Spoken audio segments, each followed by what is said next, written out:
beautiful, beautiful Earth Angels. Welcome back to a daily dose of love. Feeling really guided to pull you some channeled messages from the Light and Shadow Tarot deck. So these have got quite abstract channeled messages, or channeled messages we can interpret in quite abstract, differing ways. So I find these a really interesting window into your soul, into your reality, into your life path, your experiences. So what can we pull as a reflection of you in this reading and message today? This one's kind of flapping out. And this is Seven of Cups. I'll read it to you. It says, since I can't... Whoa, this is what I mean about the abstract. Since I can't control you, I prefer to daydream or perfect interactions between us where you agree with me. That's very interesting. The first energetic interpretation I actually gained from this message is interesting because the Seven of Cups is about daydreaming and fantasizing. So what this message overall is telling me is that when we can't control things in our physical reality, or when we're at a crossroads, or when things are seemingly up in the air, this is when we tend to daydream. We fantasize, we daydream on those things we can't control, and we build these kind of dream realities. Now, something you need to know about these dream realities you're building is this is actually an advanced manifestation technique. This is your soul attaching and tethering and playing through timelines and potential timelines that actually are correlated to your heart's desires. So we're in this realm, we're in this life, this incarnation. Just imagine, and things are occurring the way they're occurring from our programmings, our belief systems, etc., etc. But in this way, we tend to, or the quote coming to mind is when we're bored, or boredom is the birthplace of dream. So there's this essence with the Seven of Cups coming through, how you're connected to daydreaming, and how actually a lot of your life, when maybe you're bored or unfulfilled within your life, or maybe there's a situation that isn't going the way your heart desires to go, whether that's romantic, whether that's in a workspace with your passion path. It's this getting lost in this daydream world where things are going right, where things, and not that there's a right or wrong, but where we kind of fantasize and daydream of what our heart desires. Now, yeah, the message coming through is that situations or energies that we can't necessarily control, we tend to live through in our minds, because in our minds we can dream anything up. It doesn't have to be connected to this realm. We can fantasize anything. We can say, well, I'm in this position, but imagine if this just happened, and imagine if this just happened, and now all of a sudden I'm in this reality. And we build these dream and visions. But what we have to remember as well is the mind does not know the difference between real and imagined. So you're essentially giving your mind or your vessel another alternative to what it's perceiving or experiencing in the physical reality, which is very interesting, because we start to attach our awareness to feed into daydreams or visions that we build. And it's funny because these might start as daydreams from particular energies, but the more that we daydream, the more we re-access these spaces, the more that stepping stones start to appear, the more that we start to see altering ways to those pathways or to those destinations of daydream. And so this is what this message is saying, is that there is maybe something, a situation that was outside of your control. Maybe it's your lifestyle, the way things are redirecting themselves, the way a journey is choosing to unfold. Now, this is not about you controlling the circumstances. This is very much you accepting the circumstances, but then your mind's awareness, turning to that daydream. Your mind is very vivid, it's very wild, and it's very stimulating in a way that you are almost able to simulate reality within your mind, simulate the progression of situations within your mind. Of course, this leads to many branches of expectation, etc., etc., and our relationship to those. But what this also means is the more that you actually feed into one particular dream timeline, the more that you start to see opportunities now, the more that you start to see things present themselves now that could validate or that could interact with amplifying belief systems that we could actually make that dream a reality. And this is also how the universe puts us in certain situations of isolation or detours, or situations where we feel unfulfilled, because we essentially do turn to dreaming of more. And in those dreams of more, we're understanding that we do choose our realities. Yes, time catches up. Yes, there's blocks sometimes in the physical, but at the same time, your mind is free to retether, to redream, to create these dreams and dream realities that actually, the longer that we feed into, the more we start to see actually start to root into our trajectory right now, or our path right now. These dream realities could build for years before we see presented stepping stones, but there's something coming through about that, about how you go through this process many times. And I think that you guys may realize, looking back, that even when it takes years, there's many dreams that you actually dreamed of in this dream reality that maybe you have manifested or you stepped into now. It's just that reoccurringly we change. You know, we dream of new things and we forget that we once dreamed of this dream. So there's something about that. There's something about how Seven of Cups, you have an ability to daydream. Remember, daydreaming is an ability, is a particular brainwave state, theta frequency, that we can instantaneously access very effortlessly. For many of you finding this reading, you can build these daydreams in your mind to fuel for motivation or purpose or direction for the now. But yeah, this can also be with dreaming about particular interactions. I also have a side message coming through that is actually a bit more abstract.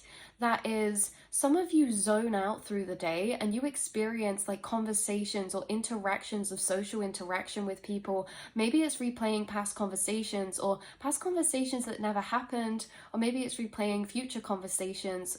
And in this way, you have to realize you're actually zoning out, and this is not generated by you. When you zone out into these daydream states, sometimes you experience this as trailers running, like a film running in front of you that you're living through, almost like an actual dream. Because remember, daydreams are essentially dreams, like when we go to sleep and dream.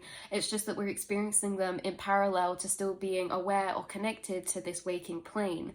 So what's interesting is something to hone in on as well is that maybe you guys are finding this reading a deeper realization to the epiphany to this ability, that when you daydream, you're accessing altering states of consciousness, altering timeline potentials in the quantum multiverse. And not only that, you're talking to other people's higher self and actually connecting with their energy through these daydreams. When I said I just got deja vu so strongly in that specific moment, because when I said that sometimes you filter through, like you'll have a conversation that will play out through your mind with someone, it's interesting because then maybe later that day, that person you find reaches out to you, or you end up speaking with them and you end up talking about the same things you're often daydreaming about.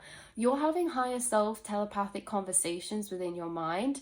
Your Seven of Cups ability to almost scatter out energy and explore within the mind space is a gift of yours.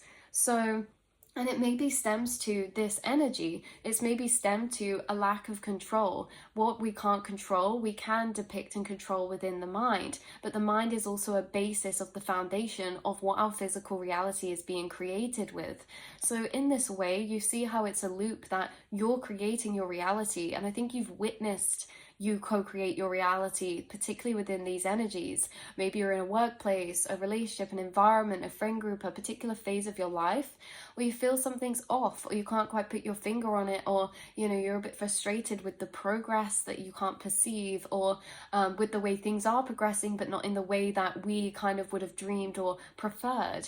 Then we kind of lean to the inner realms. We tend to fulfill ourselves in ways that we can imagine, especially when we look at daydreaming the same as dreaming. When we desire things in our physical reality, sometimes we find ourselves dreaming about that when we go to sleep, because our soul is seeking to attach and to simulate that which it desires. And if we look at it this way, our soul is actually through time always manifesting its wants and desires, but it can only manifest them through first pinpointing what they are. So sometimes we're put into lack to actually decide, actually, I want this experience for my soul now. I've just decided because of the lack I experienced.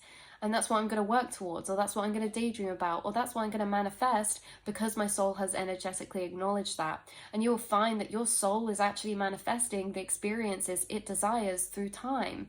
Again, sometimes it's hard to see this without or until we're in hindsight or looking back, because journeys can take a while, journeys can take time, and ultimately there's beneficial moments in every point of the journey, even if we feel it's going how we desire or not. But at the same time, we have to look back in hindsight and acknowledge we've actually manifested our desires in many ways. And when we manifest our desires, sometimes we realize, hold on, that's amazing, or hold on, I've outgrown this, or hold on, it's not what I thought it to be, and we grow new desires which then manifest, or we attach to, or dream and materialize. So you're a creator of your reality. This is what's coming through with the Seven of Cups energy. Seven of Cups is emotional reflection. It can be emotional confusion or potential. It resembles a lot of potential that you can flick between within your daydreams or in your heart space.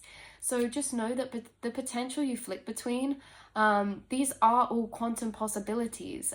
Remembering that anything is actually possible, but you guys are able to actually create more potential in your mind and experience it internally, which is very, very profound. So that is where I'm going to leave this mini message and reading.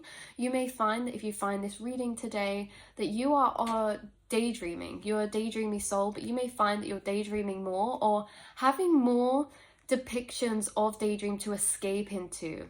And again, we can see escapism as a bad thing, but also it's actually very beneficial. We can also see Seven of Cups daydreaming, escapism amplified or applied in other ways, such as being drawn to escaping through maybe watching particular content, escaping through watching particular films or reading particular books, or escaping into others' lifestyles that we feel are our dream timelines that we want to align with. There's this essence of dreaming, fantasizing, and again, when we fantasize, we can create vision boards, we can doodle about it, we can journal about it, we can watch films that we resonate with, and all of these things are actually helping us to co-create, manifest, and build that internal energy of manifestation. So you may find that you're having a lot of daydreams at the minute, or that your dream world or your dream and visions are growing and expanding in clarity, or that you're being given daydreams through inspiration that you're finding through escapism, through your physical reality, that are leading you on these rabbit hole trails to particular daydreams of manifestation that you're going to plant seeds of or manifest or put into motion. So that's why I have tapping into your energy today. Yeah,